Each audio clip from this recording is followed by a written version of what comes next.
नमस्कार, प्रणाम, हर हर महादेव, जय शिव काशी। चलिए जानते हैं बुद्ध पूर्णिमा कब है। तो बुद्ध पूर्णिमा 23 मई 2024 को है।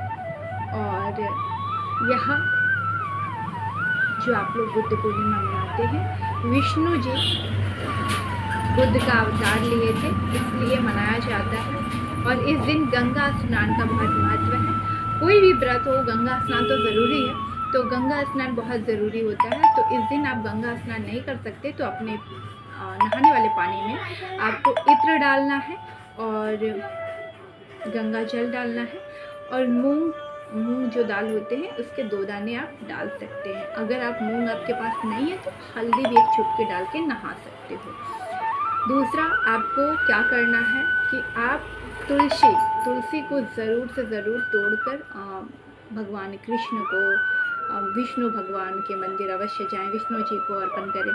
और आप मॉर्निंग के ही समय, सूर्योदय के जस्ट बाद, मतलब 7-8 बजे के ही बीच में आप पीपल के वृक्ष की परिक्रमा कर ले, पीपल की पूजा कर ले। पीपल को जब जल चढ़ाते हैं उसमें अगर आप गुड़ डाल सकते हैं या तो चीनी थोड़ा सा डाल के उसे आप जल अर्पण करें। पुष्प होना चाहिए, पुष्प बहुत ज़रूरी है, खाली जल नहीं डालना चाहिए।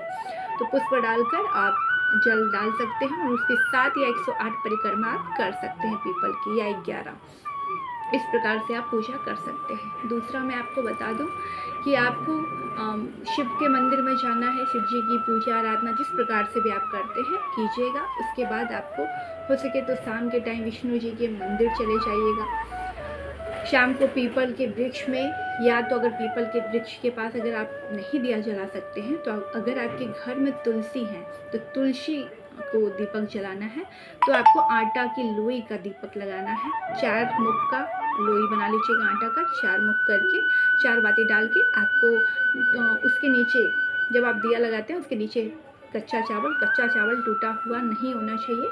फिर आप तिल के तेल से या सरसों के तेल का दीपक लगा सकते हैं, या तो घी का भी आप लगा सकते हैं माँ के पास, तुलसी माँ के पास, या तो आप पीपल के पास भी लगा सकते हैं। जो भी आपको, मतलब आपके आसपास जो भी अवेलेबल हो उसी वृक्ष के नीचे। हमेशा याद रखिए, कभी भी जब आप पीपल के वृक्ष की पूजा करते हैं तो वो पीपल का वृक्ष जो होता है वो वृक्ष पूजा करने वाला होना चाहिए। जैसे पहले वहाँ पे पूजा हो चुकी हो, उसी वृक्ष की पूजा कीजिएगा।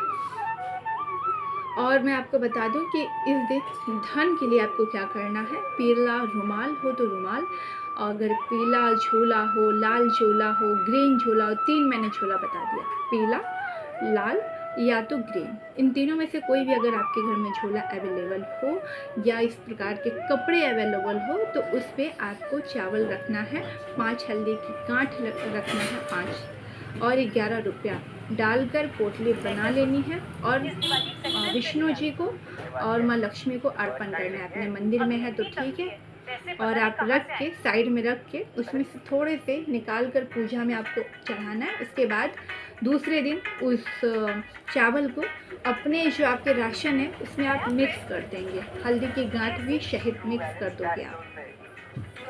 फिर बाद में जब आपका चावल खत्म हो जाता है तो बाद में आप हल्दी की गांठ को एक लाल कपड़े या ग्रीन कपड़े में बांधकर, या पीले कपड़े में, जो भी आपको उचित लगे कपड़ा, आप तीनों यूज कर सकते हो पूजा में। तो आप इसको फिर अपने अलमारी में रख सकते हो। 11 रुपया भी आप रख सकते हो। और कुछ चावल को आप दान कर सकते हैं, क्योंकि दान का बहुत महत्व है। तो आप दान कर सकते हैं कुछ चावल का और कुछ अनाज का, जैसे मूंग दाल, आप चना दाल, ये सब आप दान कर सकते हो। जो भी आपकी क्षमता हो उसे आप दान कर सकते हो अपनी क्षमता अनुसार। अगर आपके पास कम है तो आप थोड़ा थोड़ा ही दान कीजिए, नहीं है तो बिल्कुल भी आप दान मत कीजिए, सिर्फ आप पूजा कर लीजिए, कोई दिक्कत नहीं है। और आप जैसे श्रृंगार का सामान भी आप माँ लक्ष्मी को अर्पण कर सकते हैं, चूड़ी उड़ी। और फिर अपने कोई भी घर के सदस्य को या आपके कोई ज्योतिष हैं उसको संपर्क करके वो चीज़ें दे सकते हैं।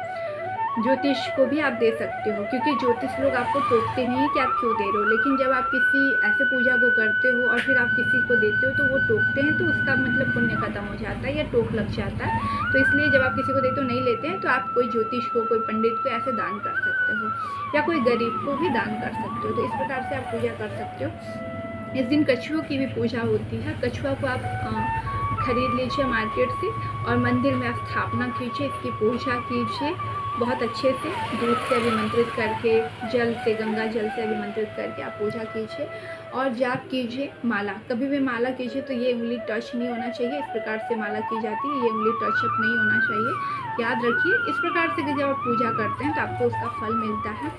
और माँ बाप की सेवा कीजिए, बड़े जनों की सेवा कीजिए, बहुत बड़ा पुण्य प्रताप आपको मिलता है।